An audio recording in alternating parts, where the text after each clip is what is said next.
brain works. Well, speaking of Legendary, an iconic show, and you were. I read an interview you were doing, and like I think primarily as someone like me who understands ballroom, I've seen Paris is Burning, and I loved Pose. I got a new one for you to watch, but we can get to that later. Okay, good. Okay, great. I'm Your Venus. It just came out. It's called Venus Extravaganza. It's what so good. It's right now. It's in the film festivals, but I know that great. that is going to be. It's going to be on something streaming soon. So when you were on Legendary, it's not like. How is it dealing with like you're competing in competition, but also you're kind of have the burden of like this culture on you, and this is on HBO Max. It's going out wide. It's celebrities are judging it. People are watching it. Did you feel even more pressure? Like I'm on this competition, I got to even serve even more because I'm representing this whole culture. It was a lot of pressure. I think. In Ballroom, we gatekeep, and I will tell anybody any day, if you tell me that you want to come to a ball with me, we're probably not going to go to a ball together. I because of the way that I fell into Ballroom and the history that I've learned and the people that I talk to in my generations, older generations that have come after me, I just feel like you really love it when you fall into it. When you go for it because you want it, you're gonna find out a whole bunch of stuff that you did like that you were not ready for, but you have to genuinely want it deep down inside. Because I mean, first of all, Hills 12 hours, who's doing that? Waiting 10 hours to walk your category, walking a ball or preparing to walk a ball, spending hundreds of dollars, maybe your category is for $5,000 at night. You've at least spent $2,500. 3,000 for the good ones. We spend how much your category is worth or more, but the girl. But now imagine spending all that money and then something happening at the ball, and now the ball is over and we don't get to your category. You have to love it. You have to live and breathe it. You have to live and breathe it. So when you just want to see it and experience it for that moment, I think that's great. But there are other outlets for you to do that other than taking up the space. Well, and I also loved you got top 3 in your season, which is amazing. I was on all 10 episodes, though. Yes, you were. And also, which there were no Voguers. In my house. There weren't any Voguers yet. When your Grand March performance, Naomi complimented you guys for your artistry, and I think we have a clip of that performance. Uh-oh. I mean, look at you.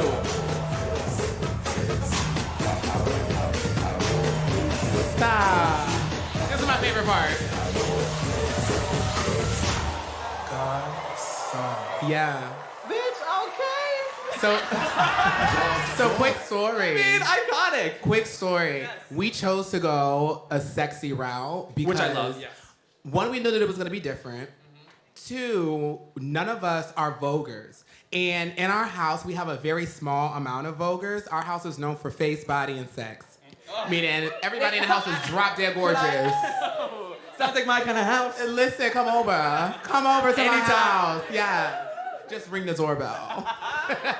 But we knew that we had to represent our house because Grand March and Ballroom is something that you do at your house ball. And you don't just have a house ball to have a house ball. You have a house ball because your house is fab and you want to show the rest of the scene who is in your house, who are the mothers, who are the fathers, who are the new leaders, who are new inductees that are eating it up on the floor, who are legends and icons that deserve another, prance on the floor because they may not be walking like as consistently as like the younger kids. You get to a point in Ballroom where you don't walk every single ball. Hopefully. But Grand March is to basically show off what your house is about. So we say, you know what? We can't come here and try to compete with the House of Mugler, with the House of Balenciaga, with all these other houses. Even the House of Mugler was on the next season, 8-1. But we were like, we cannot go into it with that mindset because I'm not gonna sit a Mugler on the floor. So why would I come here on national television? I like to say on Blue Ivy's network. I use Blue Ivy for everything. I'm like Blue Ivy's Facebook, Blue Ivy's internet. But like, like literally the girl.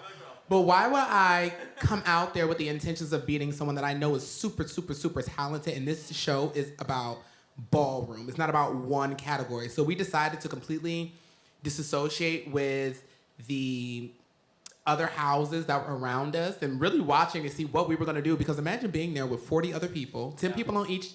No, not 10 people. My math. This is Ballroom, not math. It's okay, we don't need no math. But it was 10 houses, and all the other people that were there were looking at us like, what are they doing here, and what are they going to do? Wow. And Stasha, the iconic Hall of Famer, yes, Sasha Sanchez. Yes, Garçon. Double Hall of Famer, sorry. But she said, we're going to do what we do best, and we're going to sell it. So we said, then we need to be sexy. Yeah. Because that is a type of performance. You have dramatic Vogue, you have soft Vogue, but then in soft and dramatic, you can still exude these other parts of yourself and other characteristics like sexiness. And who sex sells? So we said, we're going to sell it. We're on television. Blue Ivy's television. Blue Ivy's television. Sell it. And we're going to sell it. So we said, we're going to give sex. We're going to be sexy. We're going to make sure that we are clean. We're going to make sure we look good. Absolutely. And that will represent our house well. And it got us all the way to the top 3. That's amazing. So, yeah. Absolutely amazing. So you grew up in Cleveland. And yes. I read that at the time. You're from Cleveland? What part? Yeah, she is one of my best friends right what there. What part? Girl, I'm from Warrensville. What's good? Sorry. No. Well, I think, Elle, you also never really felt connected to Cleveland either, really. No. So, I mean, there's very few representations of people like you out there, which is why I think it's so important and prolific. You're this media personality, you're a host, you're on Legendary, and your story is important. And I really believe, progress happens through storytelling. Absolutely. And so my question is, for all the people in this room, and we talked about why you're here, and you're educating, and you're having fun. I'm an educator. You're an educator, look at you. What do you hope they walk away with when they said, that interview with Milan, I learned this, and I'm going to go out and share it? Well, first thing, I want you all to, when you get around your other girls, when we're at these drag race screenings, and they're like, honey, it's a dip. Yeah.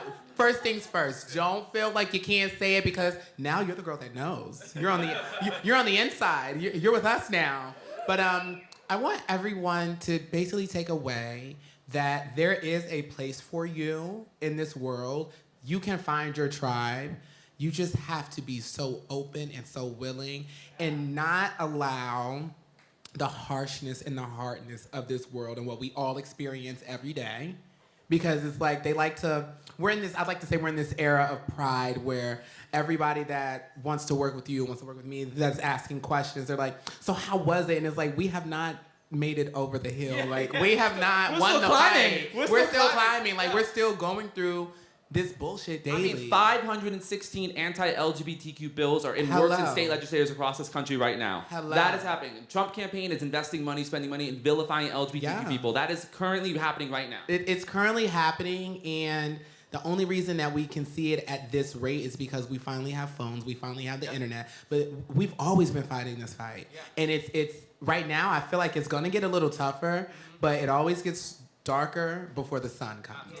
So, I love that. It's to really make sure that you are leading with love and you are present in the moment so that when your moment comes and whatever tribe that is for you, whatever space that is for you, whether it's ballroom, whether it's drag, whether it's nightlife, whether it's just a new job, whatever it is, those opportunities, you'll miss them every time if you're not present. Yeah. So just making sure that you are always taking care of yourself and just try your best to just wash off the harshness of this world. I love that, absolutely. That's amazing.